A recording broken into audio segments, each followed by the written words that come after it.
Hello friends, स्वागत है आप सभी का एस्पायरेंट्स पर। इस वीडियो लेक्चर में आज हम बात करने वाले हैं लॉ ऑफ क्राइम्स की।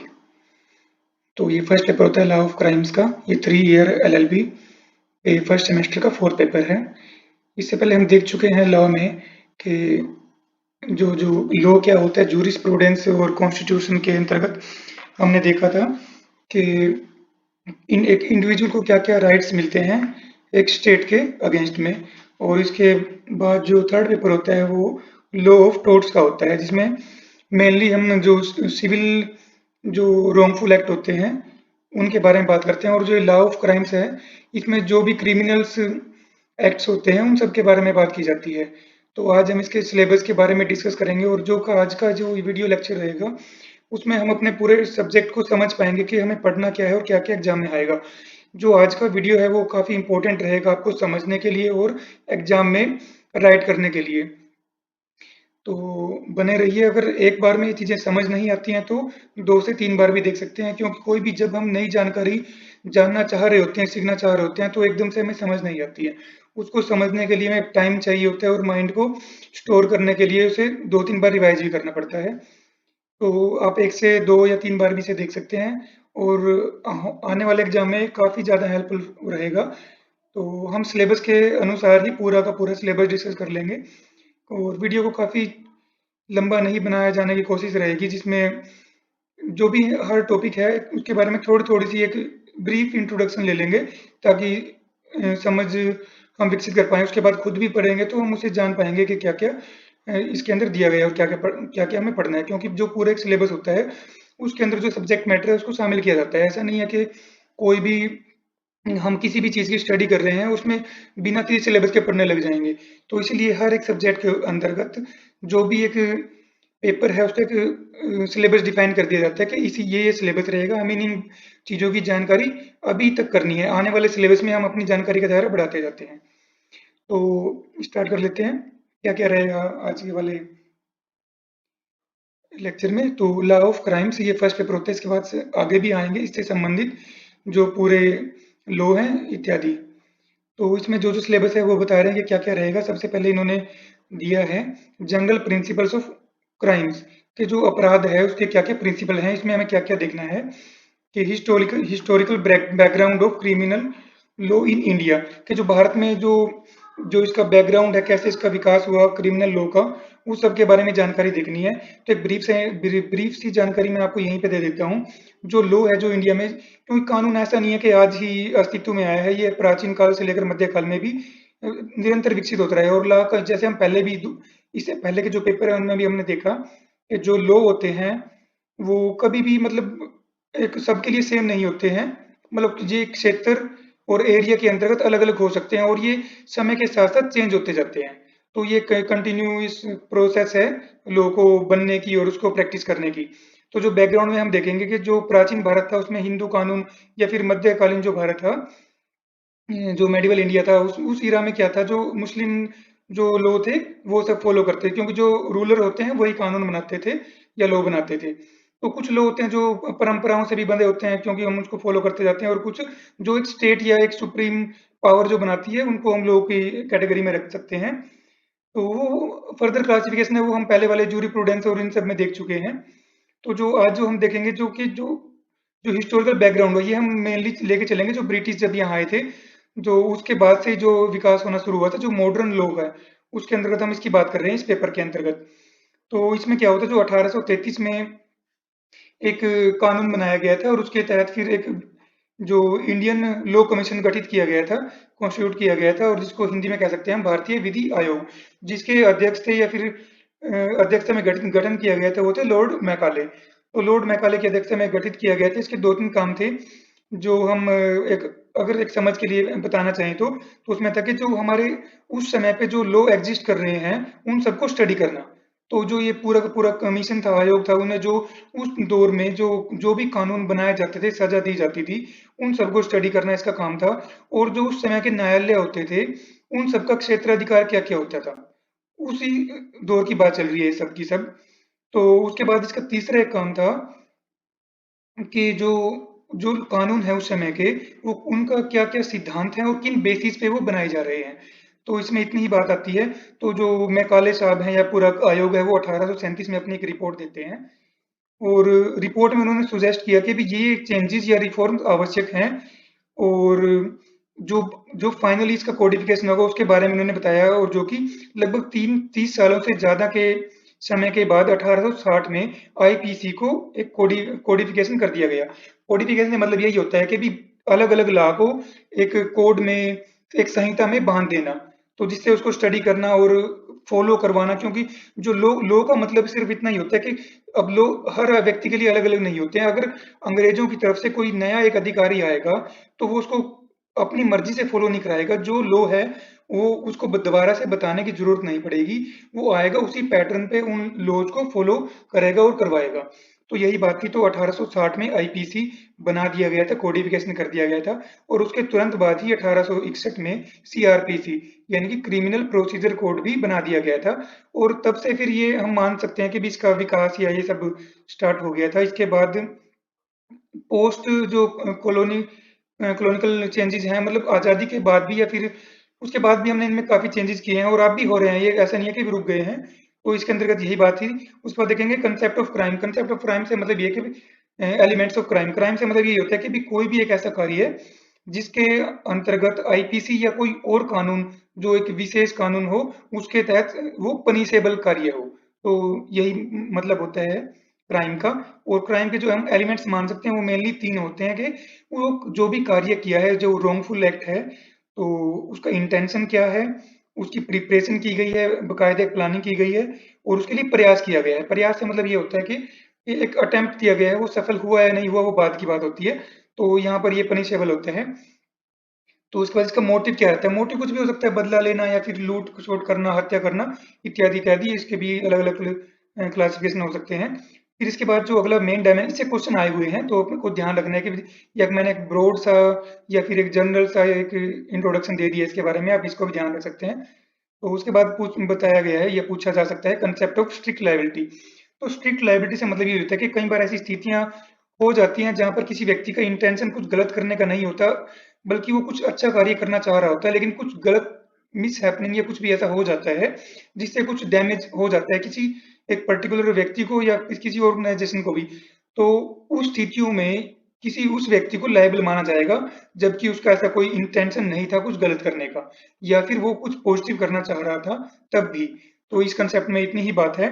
लेकिन और कुछ इसके साथ साथ कुछ एक्सेप्शन भी हैं जो हमें जानने हैं इससे संबंधित। जैसे कि अगर ये कोई भी ऐसा एक्ट है जो गलती से हुआ हो, या किसी एक सुपीरियर अपने के ऑर्डर से हो जाता है, तब भी इसमें एक एक्सेप्शन छूट रहेगी, यानी कि उसको लायबल नहीं माना जाएगा। या फिर action in परजेंस of legal oblique, अगर वो किसी कानूनी लॉ से या आदेश से बंधा हुआ एक्ट है, उसके लिए भी उनको उस एक्ट को लायबल नहीं माना जाएगा उस व्यक्ति को। या फिर उसी कोई एक्सीडेंट हो जाता है, मतलब अचानक हो, कोई इंटेंशन ना हो करने का, या फिर उसकी आवश्यकता हो, जरूरी हो कार्य करने की। ये इसी तरीके से और भी दे रखे हैं, जैसे कोई छोटा बच्चा हो, या फिर असमझदार माइंड हो, या फिर कोई शराबी हो, ड्रंकननेस, और कंसेंट मतलब खुद सहमति दे दी हो। जो शिकायत करता है वो फिर वो किसी की शिकायत नहीं कर पाएगा, क्योंकि उसने खुद ही सहमति दे दी है। या फिर ट्रिफलिंग एक्ट। ट्रिफलिंग एक्ट का मतलब सिर्फ इतना होता है, जैसे एक भीड़ से किसी को गुजरना है, तो वो वहां से गुजरने के लिए ऐसा नहीं है कि वो किसी का पैर नहीं कुचल पाएगा, मतलब कुछ ना कुछ धक्का मुक्की करेगा, किसी की कोनी भी चुभेगी और किसी का पैर भी कुचला जाएगा। तो इसको बोलते हैं ट्रिफलिंग एक्ट। तो इसको भी, इस तरीके के एक्ट को भी मतलब कि कोई स्थितियां हैं जहां पर तो एक्ट करने वाले को लायबल नहीं माना जाएगा, जिम्मेदार नहीं माना जाएगा। या फिर कम्युनिकेशन या फिर कोई ऐसा कार्य है जो गुड फेथ का हो। तो नेक्स्ट देख लेते हैं, हमारा 2 डायमेंशन हो गए हैं इसके, जो सिलेबस है उसके अंतर्गत।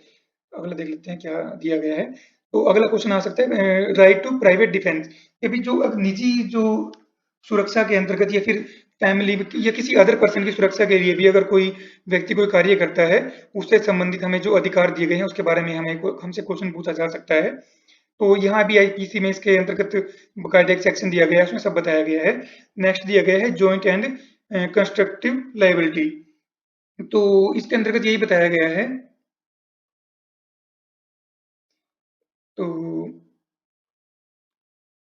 जो जेसी और ये लायबिलिटी है, ये आईपीसी 1860 के सेक्शन 34 में दिया गया है। इसके अंदर ये बताया कि कुछ लोग इकट्ठे शामिल होकर जिनका एक ही इरादा हो और कुछ-कुछ एक सा ही काम करना हो। तो इसके अंतर्गत खास बात ये है कि भी उन सभी व्यक्तियों को या उनमें से किसी ने कम सहयोग किया हो उस रॉन्ग एक्ट को या फिर गलत कार्य को या क्राइम को करने में, तो सबको बराबर मात्रा में लायबल यानी कि जिम्मेदार ठहराया जाएगा, सेम मैनर में जैसे किसी एक को ठहराया जा सकता है। तो नेक्स्ट है प्रिलिमिनरी ऑफेंसेस, यानी कि जो प्राथमिक अपराध होते हैं। प्राथमिक अपराध से मतलब सिर्फ इतना ही है कि कोई भी एक ऐसा अपराध जो मतलब जिसकी प्लानिंग हो रही है या फिर कर सकते हैं वो अपराध।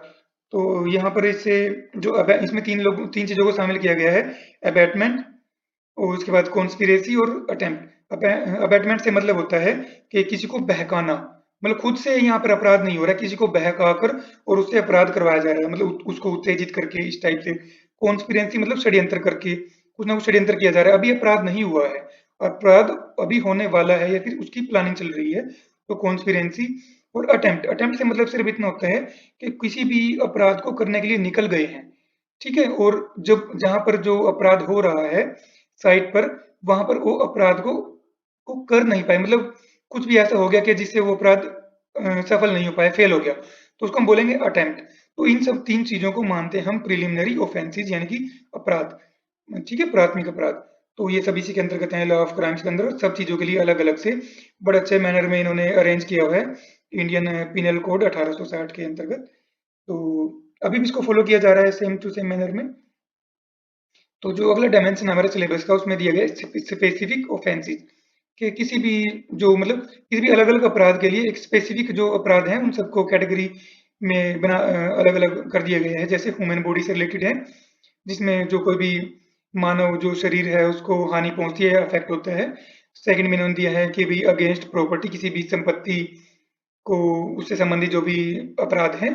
फिर दिया गया है कि offences against state and public trick penalty. तो उसके इसके अंतर्गत मतलब किसी भी स्टेट यानी कि राज्य या फिर उसका कोई भी संस्था है या फिर अथॉरिटी है, उसके खिलाफ जो जो वो अपराध हो रहे हैं जो जिसको स्टेट रोक सकता है या रोकने की जिम्मेदारी है। उसके बाद दिए गए ऑफेंसेस अगेंस्ट मैरिज, यानी कि शादी के संबंध में जो जो ऑफेंसेस हैं वो सब। तो देख लेते हैं कि जो पहला डायमेंशन है ऑफेंसेस अगेंस्ट ह्यूमन बॉडी, तो मानव शरीर के संबंधित जो जो जो अपराध हो सकते हैं, तो उसमें सबसे पहले दिया गया है या इससे क्वेश्चन पूछ इन इन टॉपिक से काफी सारे क्वेश्चन पूछे जाते हैं मैक्सिमम, यानी कि लगभग 80 से 100 नंबर का क्वेश्चन पेपर यहाँ से रहेगा। तो कैपेबल होमिसाइड, तो कैपेबल होमिसाइड का मतलब यही होता है कि भी जो दोष जो किसी ने दोष किया गया है, यानी कि होमिसाइड मतलब हत्या, मानव हत्या, मतलब मानव की ही हत्या हम इसमें शामिल करके चल रहे हैं। तो जो मानव हत्या के लिए दोष सिद्ध हो सकता है, इसके अंतर्गत हम लेके चलते हैं कि मान के चलते हैं कि एग्जाम्पल लेके चल रहे हैं इसका, कि अगर किसी को कोई क्राइम करना है, कोई ऐसा एक्ट करना है जो गलत करना है, लेकिन वो खुद नहीं कर रहा, वो किसी दूसरे से और उसको बिना बताए ही मैनिपुलेट करके उससे वो क्राइम करवाता है। जैसे इसके एग्जाम्पल के तौर पर हम कह सकते हैं कि वो कोई एक व्यक्ति दूसरे व्यक्ति को कहता है कि वहां झाड़ियों की तरफ या किसी पेड़ की तरफ फायर करना है, और वो व्यक्ति वहां फायर करता है, उसको नहीं पता होता है कि उसके पीछे कोई ना कोई इंडिविजुअल या व्यक्ति था, और वो उस फायर या गोली चलाने की वजह से उसकी मौत हो जाती है। तो इसको हम इसका ये एग्जांपल है कैपेबल होमिसाइड का, वो खुद नहीं कर रहा लेकिन दूसरे के माध्यम से करवा रहा है। उसके बाद आ जाता है ये मर्डर। मर्डर का मतलब तो डायरेक्टली होता है कि हत्या कर रहे हैं आप किसी धारदार हथियार से या किसी भी ऐसे वेपन से। तो उसके बाद तीसरा ये कह रहे हैं होमिसाइड बाय रैश और नेग्लिजेंट एक्ट, जो मानव हत्या हो रही है वो जल्दबाजी में हो रहा है, जैसे रोड से ट्रैफिक से जाते हुए जल्दबाजी में हत्या हो गई, मतलब नहीं चाह रहे थे, या फिर लापरवाही से कार ड्राइव कर रहे थे, उसमें कोई ऐसा कार्य हो जाता है, हत्या हो जाती है, तो वो सब मान के चलेंगे। तो जो कैपेबल होमिसाइड है, ये जो फर्स्ट है, इसके बारे में सेक्शन 299 यानी कि 299 आईपीसी सेक्शन में बताया गया है कि कैपेबल होमिसाइड क्या होता है, और सेक्शन 300 में इसको डिफाइन किया गया है, और सेक्शन जो 302 और 304 है इसमें इन मर्डर और इन दोनों के खिलाफ में जो सजा का प्रावधान है वो बताई गई है कि क्या क्या सजा हो सकती है इससे संबंधित। और इसके अलावा जो हर्ट है, हर्ट से क्या मतलब हो सकता है कि हर्ट का मतलब यही होता है कि किसी के शरीर को चोट पहुंचाना, दर्द पहुंचाना या फिर निःशक्त ही कर देना, तो उसको हम हर्ट की कैटेगरी में रखते हैं। और ग्रीवियस का मतलब यही होता है कि भी जब जो ये हर्ट होता है ये स्थायी हो जाए, एक परमानेंट हो जाए, जैसे किसी की बॉडी में से कोई एक पार्ट ही डिसेबल हो गया, इस टाइप से कोई कान से नहीं सुन पा रहा है, एक से दोनों से आंख से नहीं देख पा रहा है, तो जब तो इसको फिर ग्रीवियस में मतलब गंभीर हर्ट में आ जाता है ये सब बातें। तो इन सब के लिए भी प्रोविजंस और या फिर आईपीसी में सेक्शन दिए गए हैं। तो इसके अलावा नेक्स्ट देख लेते हैं। इसमें बताया गया कि wrongful रिस्ट्रेन, किसी को भी गलत तरीके से मतलब रोकना या कंट्रोल करना, नियंत्रित करना, वो सब हमें जानकारी होनी चाहिए, जो क्योंकि जो एक एडवोकेट है उन सबको आगे इन सब के बारे में जब जानकारी अच्छे से होगी तो वो आगे तभी ही न्याय दिला पाएगा। और आप सभी को एक अच्छा एडवोकेट बनना है और बन भी रहे हैं आप सब लोग, क्योंकि इस वीडियो को आप लास्ट तक देख रहे हैं, तो इसका मतलब यही है कि भाई आप चाह रहे हैं अपने इसको एक कैरियर के तौर पर लेके चल रहे हैं। तो नेक्स्ट इसमें रोंगफुल कन्फाइनमेंट, मतलब गलत तरीके से किसी को कैप्चर करना या फिर जेल में बंद करना।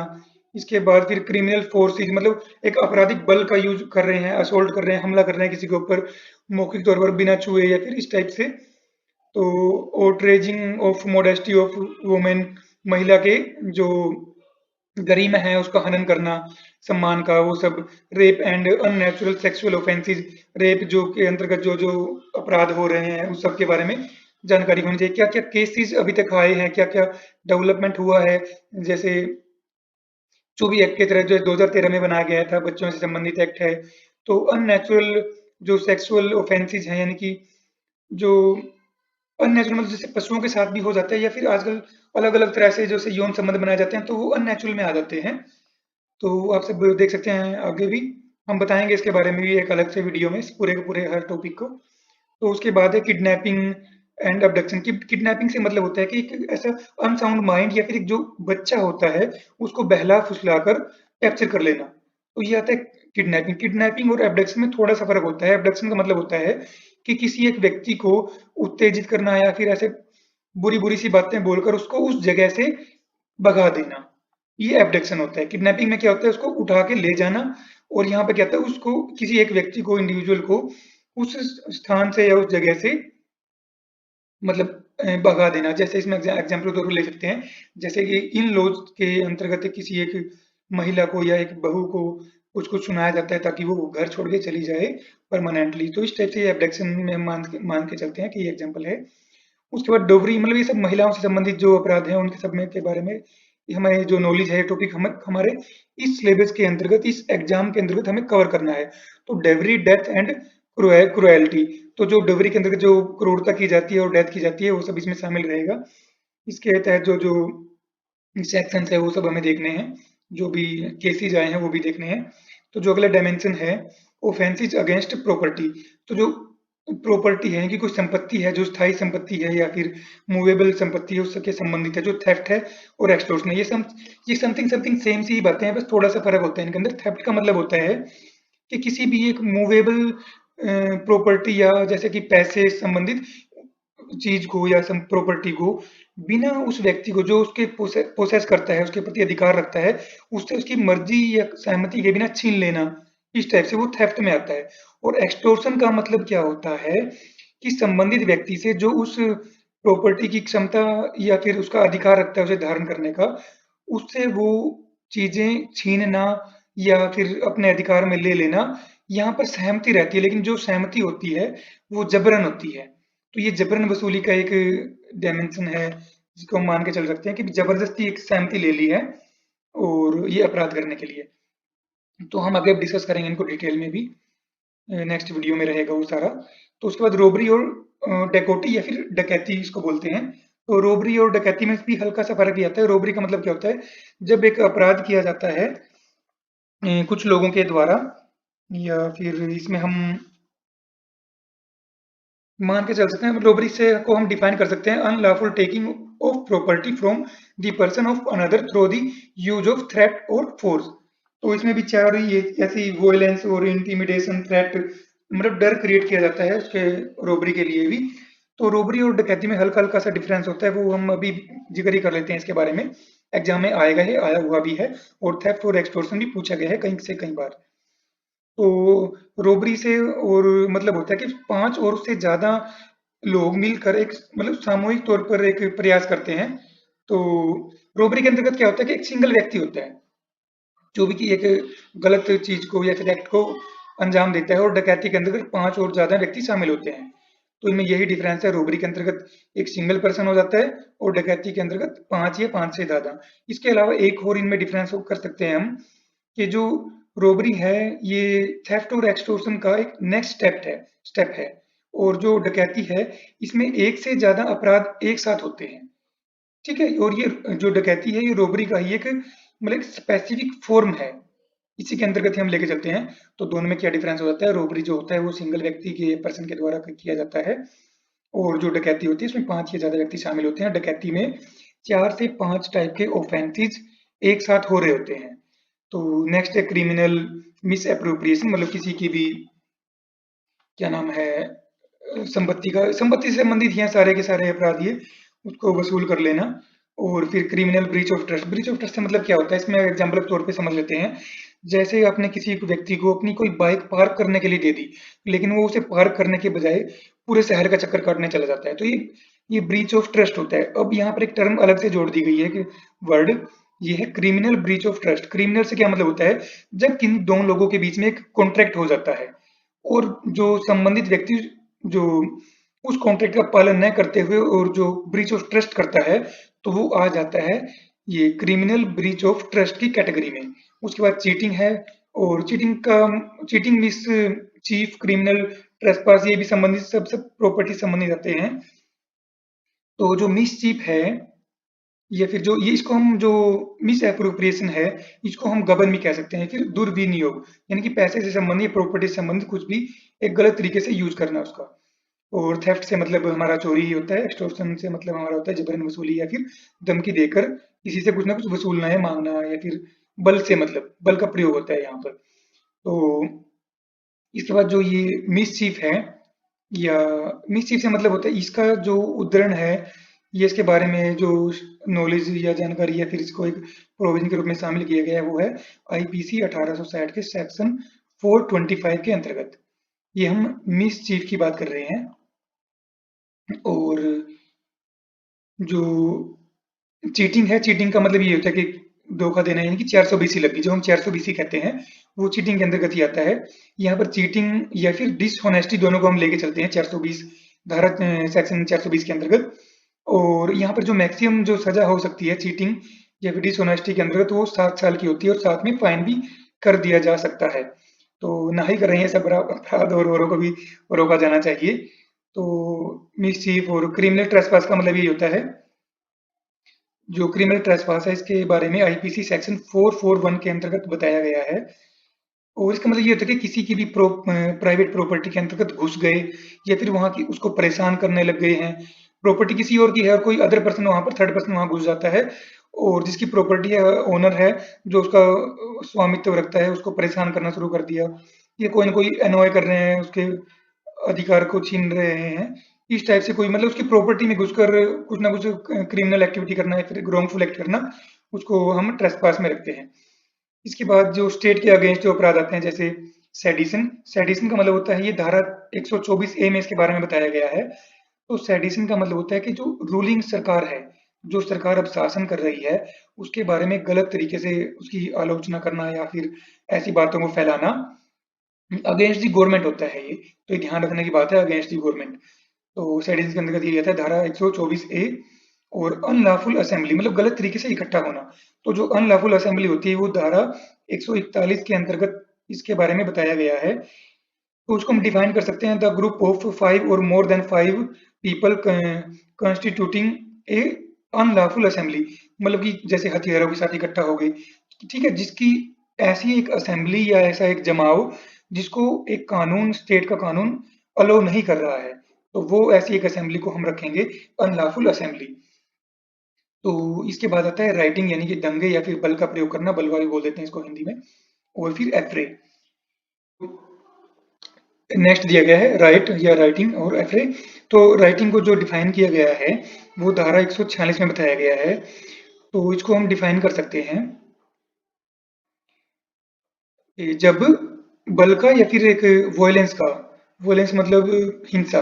तो जब एक बल का फोर्स और violence is used by an unlawful assembly, यानी कि एक ऐसी असेंबली जो हिंसा और बल का प्रयोग करती है, इसलिए कोई भी एक ऐसा गलत कार्य करने के लिए जिसको कानून इजाजत नहीं देता है, और ये सब जो असेंबली है वो एक कॉमन ऑब्जेक्ट या ऐसा एक कॉमन कार्य करते हैं इसको करने के लिए। तो जो राइटिंग है इसके संबंधित जो पनिशमेंट है वो धारा 147 में बताई गई है। और जो एफरे है, इसे नेक्स्ट वाला ये वाला, तो एफरे का मतलब होता है कि शांति को भंग करना या फिर दंगा फसाद करना। तो इससे हम को डिफाइन कर सकते हैं। तो affray committed in a public place, और एक पब्लिक प्लेस में एक ये कमिट किया जाता है, और इसका प्रयास ये रहता है कि एक डर फैलाना, एक टेरर फैलाना लोगों के बीच में। तो इसके बारे में जो पनिशमेंट है वो धारा 160 में दी गई है, सेक्शन 160 और आईपीसी 1860 में। तो इसके बाद जो मैरिज से संबंधित जो ऑफेंसेस हैं उसके बारे में बताया गया है, पोलीगैमी है और अडल्ट्री है।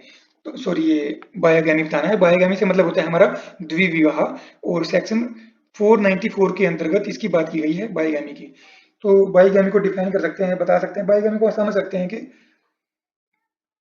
जब एक पुरुष या फिर एक पति और एक पत्नी जिंदा है, तब भी जो दूसरा हस्बैंड और वाइफ है वो एक दूसरी वाइफ या पति ले आता है, शादी कर लेता है दोबारा से, जिसको हम बाईगैमी कहते हैं। मतलब कि जिंदा अपनी पत्नी या पति के होने के बावजूद फिर से आप एक दूसरी पति या पत्नी शादी कर लेते हैं, तो इसको हम बाईगैमी कहते हैं।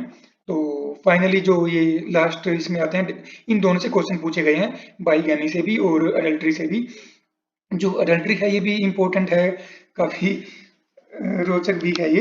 तो अडल्ट्री को हम पहले समझ लेते हैं, और जो करंट का जो इवोल्यूशन है वो उसके बारे में बात करेंगे कि हाल ही इसमें क्या चेंजेस हुए हैं। तो अडल्ट्री का मतलब क्या होता है, कपल है, हस्बैंड और वाइफ हैं, और एक महिला अगर एक्स्ट्रा मैरिटल अफेयर चलाती है किसी अन्य पुरुष के साथ, तो इसमें क्या होता है, जो पति होता है वो उस संबंधित व्यक्ति पर एक मुकदमा दायर कर सकता है एडल्ट्री का, और जिसमें जो महिला होती है, पत्नी होती है, वो उसको हम मतलब उसको सजा नहीं होती है। तो in such case the wife shall not be punishable as an abettor. तो मतलब हम महिला को या फिर पत्नी को नहीं मानते हैं कि भी उसने इसको बहकाया था कुछ था, जो सजा होगी वो सिर्फ उस संबंधित व्यक्ति को होगी। तो जो पुरुष है या पति है वो सामने वाले व्यक्ति के ऊपर मुकदमा दायर करता है और उसको सजा करवाता है। तो जो हालिया जो इसके अंतर्गत जो इसमें चेंजेस हुए हैं, तो इसको रिवोक कर दिया गया है, कि वापस ले लिया गया है, क्योंकि इसको एक लैंगिक भेदभाव के तौर पर देखा कोर्ट ने। क्योंकि 2018 में 5 जजेस कॉन्स्टिट्यूशनल बेंच ने इसको बोल दिया है कि नो लॉन्गर क्राइम रहेगा ये भारत में, अब ये क्राइम नहीं आएगा। लेकिन इससे क्या दिक्कत हो सकती है, जब डाइवोर्स हैं इत्यादि के मामले आ सकते हैं, क्योंकि अभी अपराध की श्रेणी में इसको नहीं रख रहे हैं एडल्ट्री को। तो हमारे सिलेबस में यही मेन मेन बातें थी, तो हमने देख ही लिया है इसके अंतर्गत कौन कौन सी सारी बातें थी। इसके अलावा फिर ये दोनों मीडियम में रहेगा, हिंदी और इंग्लिश में, दोनों के दोनों मीडियम के जो स्टूडेंट्स हैं उनके लिए बेनिफिशियल रहेगा, और आप एग्जाम में बढ़िया परफॉर्म कर पाएंगे। और इवन जो आगे है आप इनको अपने खुद के लेवल पे ही पढ़ेंगे तो भी आपको ये काफ़ी हेल्पफुल रहेगा। इससे संबंधित जो भी एक पर्टिकुलर टॉपिक के हिसाब से हम आपको फिर से जल्दी ही एक अलग से वीडियो में आपको समझा दिया जाएगा हर टॉपिक के बारे में। मेरे ख्याल से आपको ये काफ़ी समझ रहे बनेगी और समझ भी आएगा, काफ़ी हेल्पफुल रहेगा। थैंक यू दोस्तों, मिलते हैं जल्दी एक नेक्स्ट वीडियो के अंतर्गत।